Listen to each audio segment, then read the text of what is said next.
And it looks like we are live. Hello, everybody. This is Jennifer, and I'm here with another Jen today. So what we are Hello. welcoming Jen Vera today to our guest interview series. Yes, hello. Great to be here. Can you hear that on your end?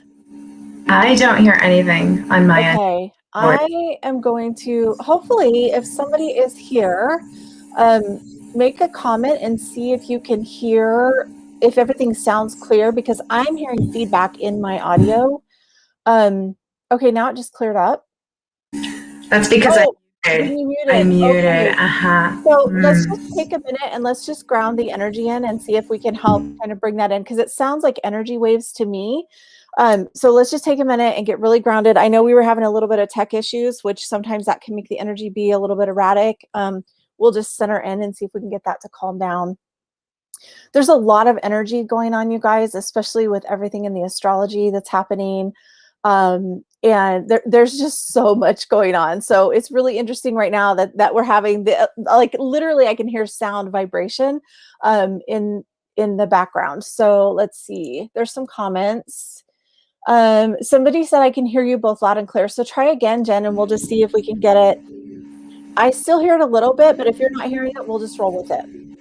Yeah, I would love some feedback from the audience. Yeah, it says they can hear us. So clear. Okay, but Michelle's saying she can hear it too. So it's okay. We're just going to have to go with it. So welcome, Jen. Excuse us, you guys, for all the tech difficulties that we're having this morning. We are here this morning to talk about embodiment. So those of you guys that already follow me, you know that I like to have different guests on to look at different aspects. And Jen Vera is an embodiment coach for business. And I love that because the word embodiment itself is so powerful. So Jen, tell us a little bit about you and like how you came up with this idea of being embodied in your business and what that really means. Absolutely. So it's so great to be with you, Jennifer. Like the moment that we talked, I just felt how amazing your energy was. And I'm so excited to be here. So thank you.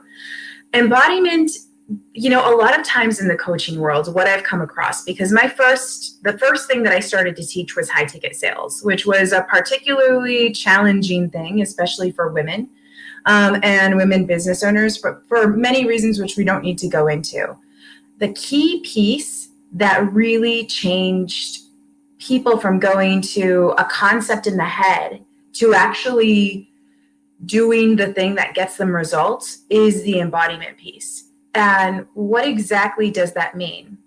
I like to think of it as there's a knowing, there's a conceptual knowing here, right? There's an abstract knowing. It's like, oh, okay, this sounds like good advice, right? Like, oh, like I know that quote, and then there's a knowing that happens in the body. And the knowing that happens in the body, that's when we actually begin to behave differently. That's the thing that actually affects who we be out in the world. That's what actually impacts our energetic frequency. A lot of times people are just like, it's not how much you know, right? It's never about how much you know. We can know so many, but if it doesn't, so many things, but if it doesn't exist in the body, it's not a knowledge that you're carrying out, that you're actually using in your day-to-day practical life or business. Okay, so I love that. And we'll just play the mute unmute game. So I love what you're talking about because that's how it felt for me too. Whenever I first came up with the process of what I had gone through, and then really knowing that I was supposed to step into it in my business, that's what came to me was embodied grace. And the reason that it felt that way is it's like I knew in my head I had to get past some of the thinking, but then once I really got it in my head, then I had to bring that into my heart, right? I had to take, okay, I am worthy. I can do this. I am called to this purpose. And then you have to bring it into your heart and you have to really start believing it, not only mentally, but emotionally, right? And then once you believe it emotionally, then when it drops into your gut, right? So we're working through the chakras here. As you have this idea, you bring it in, this divine knowing, and then it becomes this truth of who you are, this love, this heart center. And then when you can drop it into your gut, and then it's like, that's where I say that you know that you know that you know, like, because every fiber of your being knows that that's what you're supposed to do and that's what you're supposed to express in the world. right? So that I love that as you're talking about it, how we're so in alignment. And it seems that way with everybody that I've seen that uses the word embodiment in their marketing or whatever. I'm like, they know what that's like. So how did that process feel for you when you were going through that? The reason I ask that is I like to see women who are doing the business, right? So you're a business coach, you're doing this in your business. So how do you, I feel like the more we can hear other people, what they've done to go through it, and how they really bring it in, then it gives us permission and it helps us. Like, how would that be for me? So how was that for you when you finally pulled that in and you got it? So I'm going to start with a little bit of concept here, and then I'm going to show exactly how it looks, right? Through how I be. The first aspect is in our culture, in our culture that's been like very heavily based in logic and reason and like, okay, this needs to make sense, right? The wisdom of the body has been like, it has not been honored. It really hasn't. And so this is something that I had to unlearn.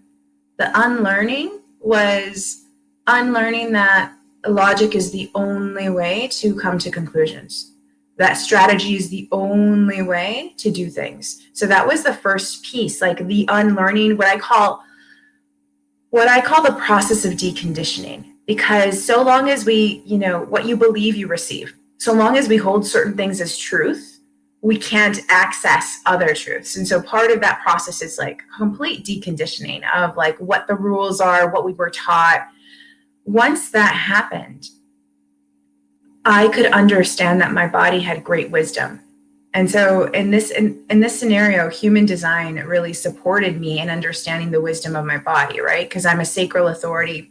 If you know anything about human design, no need to know anything about it, but my authority is a sacral authority. And so it's literally like I feel when it's a yes, like or in my body.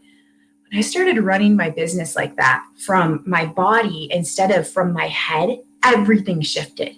One, I felt so much better. Two, I had so much more time. Like I was making more money and spending less time. Three, boundaries suddenly became really easy. Like things became so simple the moment I began to actually see my body as a tool, see my body as a mechanism from which I could make very powerful decisions, even when they didn't make any sense up here.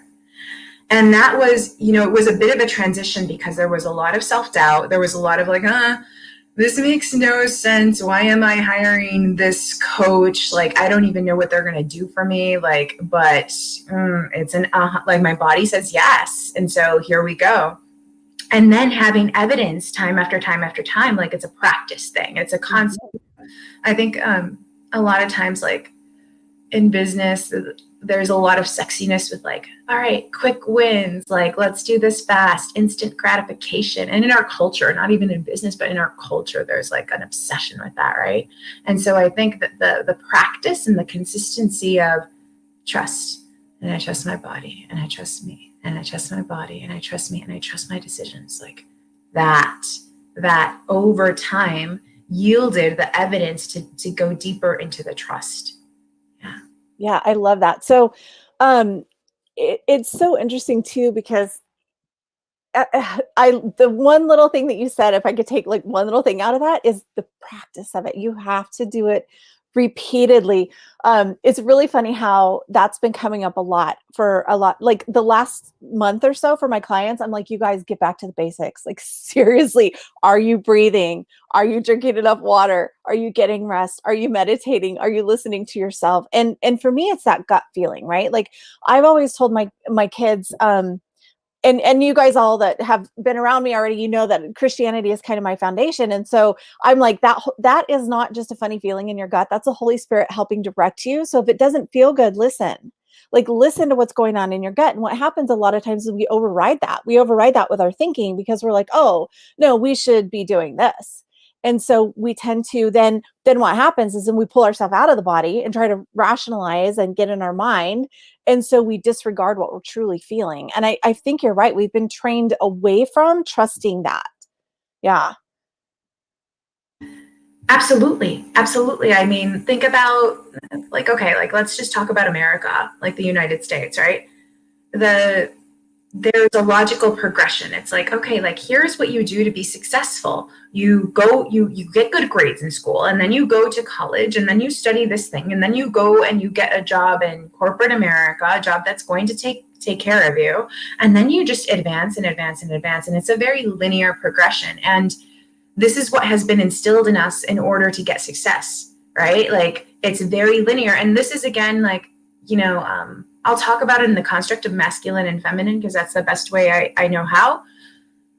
The masculine is amazing. It's the reason that I get to sit here safely in a house right now and not feel like there is so much safety that has come, like the boundaries, the structure that has come from the masculine in the world, right? Like masculine that's built roads, built systems, etc. And what's coming online more that I think we're both like in the tune of, like if the masculine is like the thinking, the strategy, the head, the brain, the logic, and the feminine lives in the body. The feminine is here.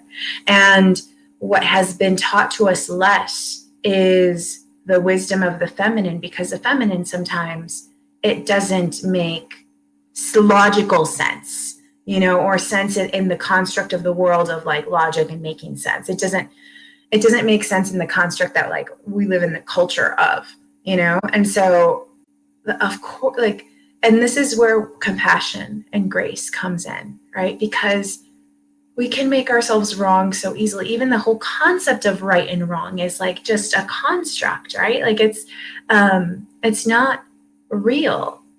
All there is progress. All there is evolution. And when we begin to show ourselves kindness in that aspect, we can really deepen practices that support us in like making better decisions, living our best life, having a business that brings us joy and excitement and juiciness and like all things, right? Yeah, no, I love that. So, and I have noticed the shift of that. So like, I feel like the last few years, especially we've been energetically. So I believe everything works together, right? So the way the planets are aligned, the awakening that's happening right now, the spiritual insights that are coming to so many people, and the spiritual evolution that's happening, and the awakening and the ascension, and whatever word you want to put to that. But it's just, to me, it's more about reconnecting to ancient wisdom that they used to believe before we got so into our mind, and before we really separated masculine and feminine and made it different than what it really is meant to be, because the masculine and feminine is actually meant to be used together. And we all have that within us. So when we're talking masculine, feminine, we're not talking male and female. We're talking about energetic expression. So masculine is more the doing, feminine is more the receiving. And it's that ebb and flow working together with both of it that allows us to really then embody the truth of and the wholeness of who we are. And the other part of that is like you're saying, when you do what you love, I feel like that's really what part of this ascension is about, is really understanding what that means. Like we've got to get out of the old structure that you were talking about. Go to school, get good grades, do all the stuff, you know what I mean? Go to college, do whatever, and then get the corporate. I did that. It didn't, like, at some point I finally was like, you know what, this is not working, and I'm out. I'm out. Peace out, corporate, I'm out.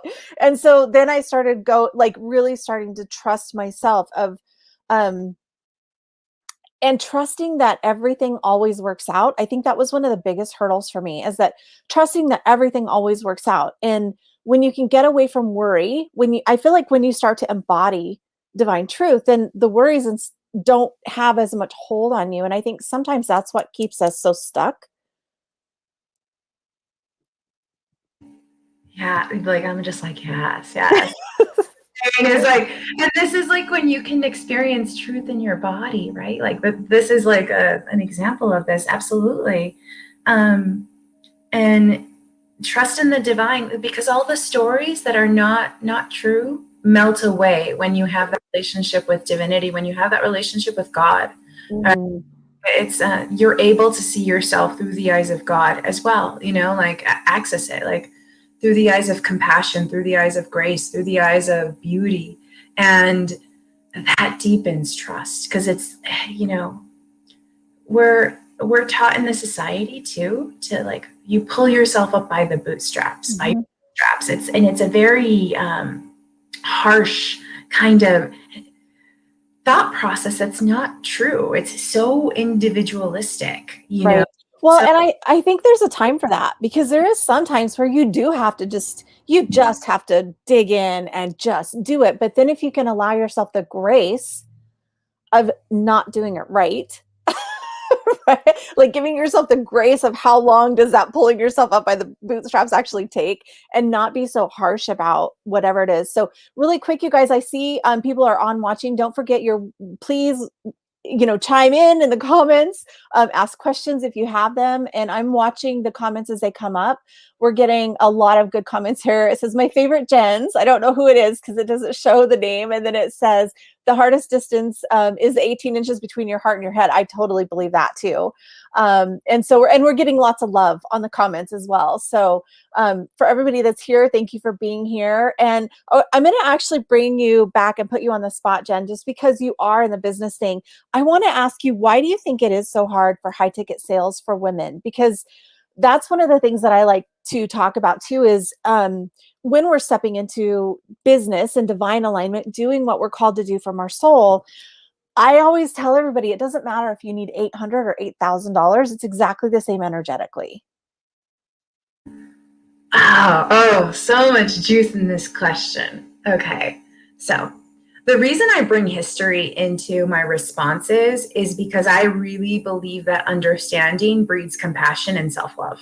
And when we can understand, oh, like there is absolutely very good logical reason for my body to react this way when it comes to charging a lot of money, we can then begin to deconstruct that process and really see what's true. And so as I answer these questions, I will bring up historical things. As I believe it's relevant in the alchemical and transformational process. So the first thing is, women in the Western world, we have not been in the workplace very long. It's only been since World War II that we have been in the workplace. And that means that we have not had a very long-term relationship with money or relationship with asking for financial compensation for work performed. This is not something that our grandmothers or great grandmothers, depending on what age you are, like have passed down in terms of feminine wisdom. This was oftentimes the world of men. And also business, most business as we know it, was constructed by men for men. There was not a place for women to be in it. And even when you look at the corporate world, and when you look at the people that get ahead in the corporate world, you see a lot of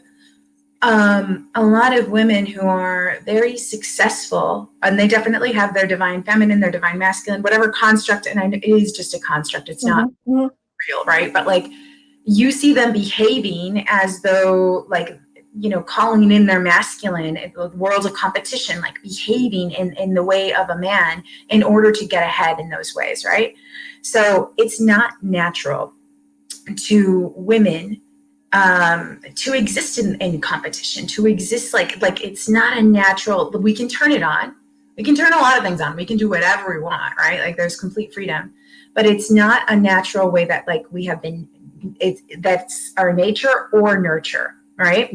So going into this, why is it so hard to charge high ticket prices? Is number one, what's our relationship to money? What has been our relationship to money? Were we fed the stories of Disney where it's like, oh, a prince is going to come and save you, and then you're going to live happily ever after, and you don't have to support yourself or like worry about that. You can just live in a world of fantasy. Like, what's the conditioning around money for us? Like, what did our parents think about money? And the second piece of this is actually owning our power and owning our value and our relationship to owning.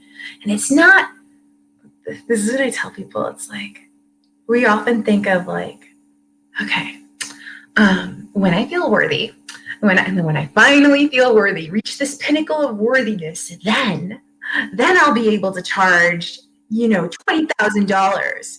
And it puts us in a perpetual contemplation of navel of something that's like probably never going to be resolved. Like, I love you all and sorry to tell you this truth, but there pieces that's like with every single human being on the planet. We all have something with that, right? Like where it's like, am I worthy? Like that's something that we're perpetually forever going to work on. And so when we begin to, this is very practical, tactical stuff, right? Like outcomes. What outcome can you provide for a client?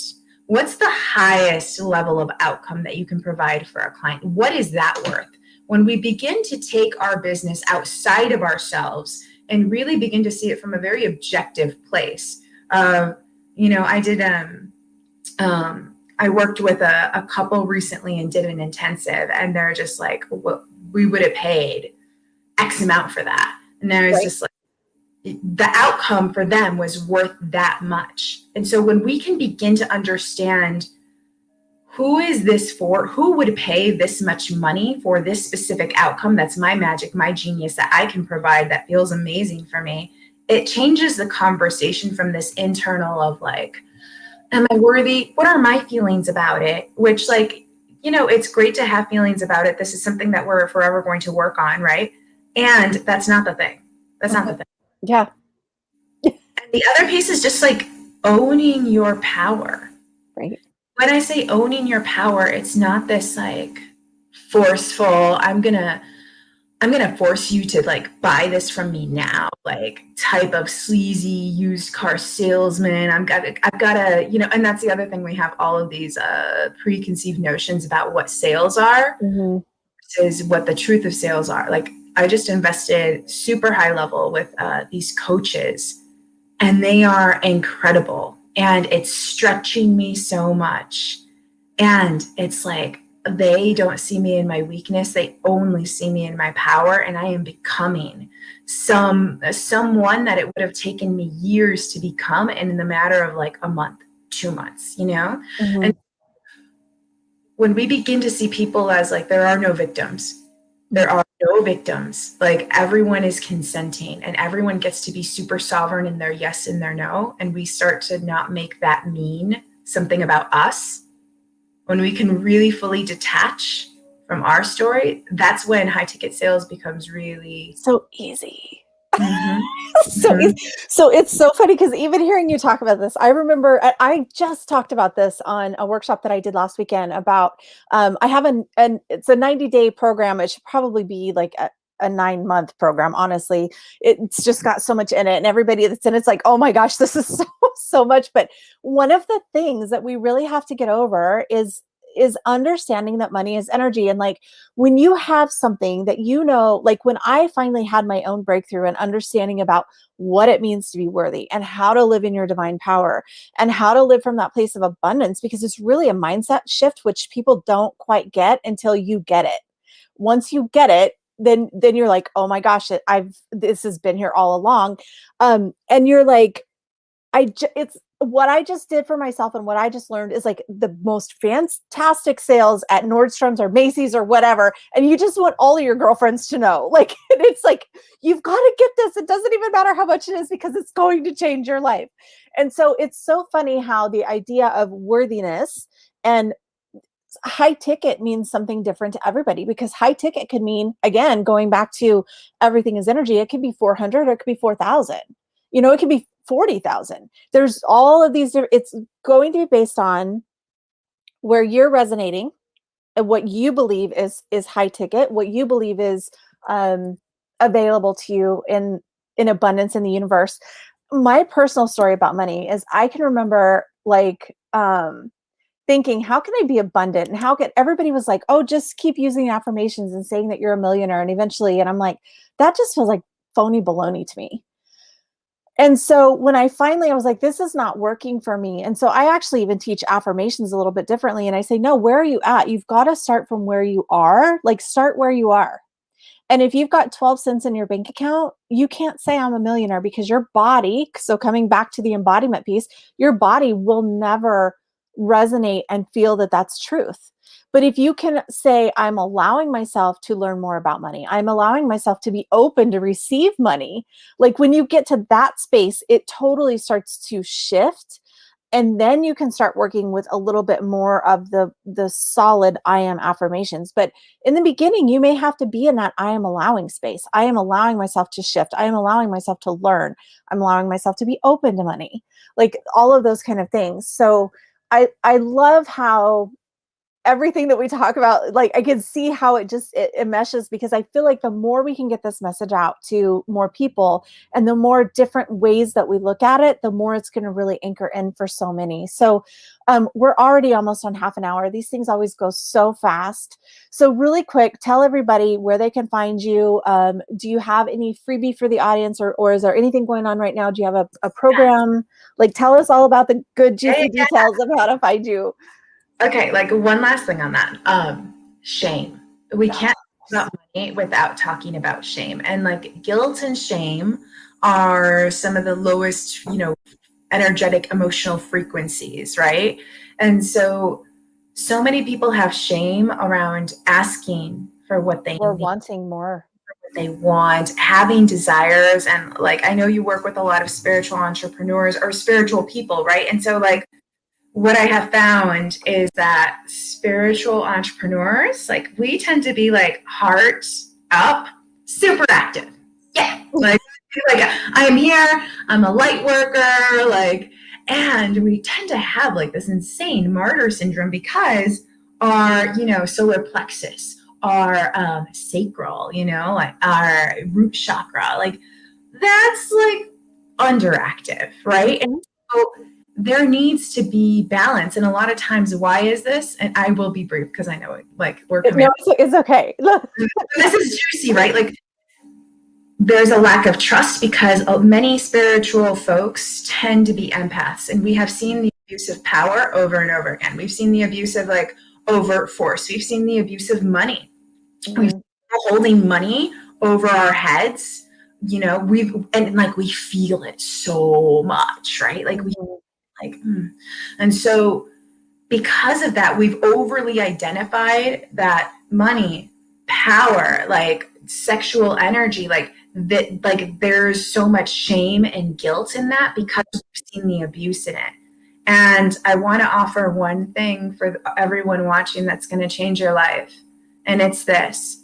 You get to want what you want. You get to desire what you desire. And it still gets to be something that you get to filter through your heart. When you desire a money and it's like a pure desire that's filtered through your heart, there's nothing wrong with that. Same with sexuality, same with power. It's like love is the greatest power that there is. Heart is the greatest power that there is. And that is what creates the safety. A lot of times we feel safe with power because we feel like we're going to become something that we're ultimately not. But you get to have balance. You get to have it all. And it gets to come from love always. And that means whatever it is that you want, as long as it's here, it's always safe. Right.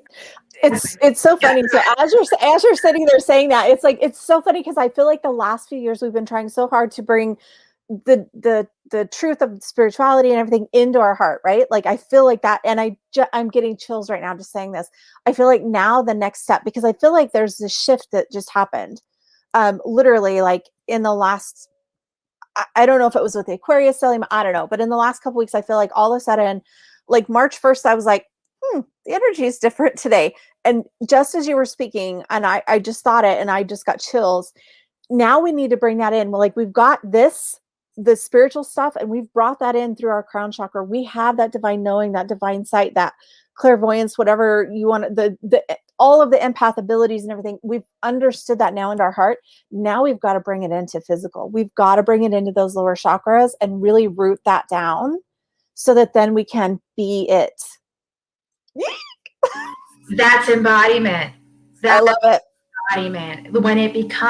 When we can bring the 5D or whatever people want to use as term, when we can ground it through our body and create the physical manifestation of it, that's when it becomes so like real and tangible. And that means that other people can access it. They can touch it. They can feel it. They can see it. They can hear it. They can receive it.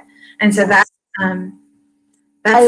it's so juicy. I'm like, oh my gosh. Cause I totally get it for me. And I know you totally get it for you. And I'm like, I've worked with so many women, and I know you have as well, to really get this. And it's like, all of a sudden now there's this opening for collectively for more people to understand that and start being everything that they're meant to be.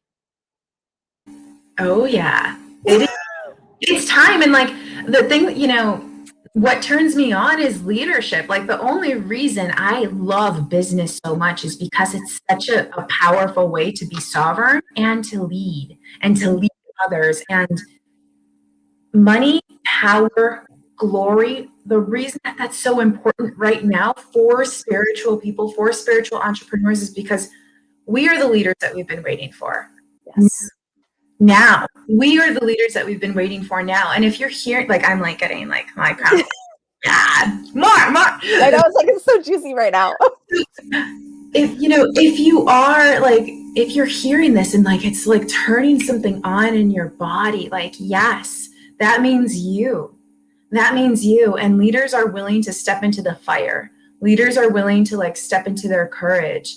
Your purpose becomes so much bigger than the stories that you tell yourself, than your limitations, and what your aunt will think who's watching you on Facebook, and how dare you be this person, or like the shame that you feel. Like that is so much bigger than like all the false stories that you've got going on. But it demands courage to walk through that. It takes courage, and finding guides, finding support like you, Jen, or like me, like that can guide you through powerfully that journey, like, is so key right now, because the time is now.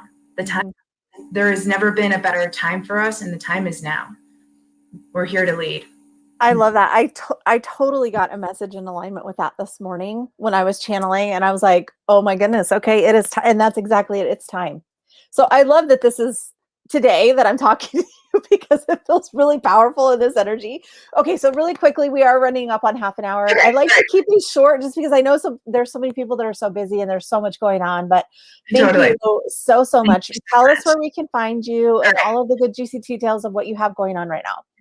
Okay, so today I'm launching Sexy Sacred Sovereign, which is a 4-month container with me. It's super powerful. You can find me Facebook, Jen Vera, Vera like aloe vera, V as in Victor, ERA. I'm almost at 5,000 friends. Just shoot me a message, and like I will like make sure to accept your friend request. Be like, I saw your interview for sure.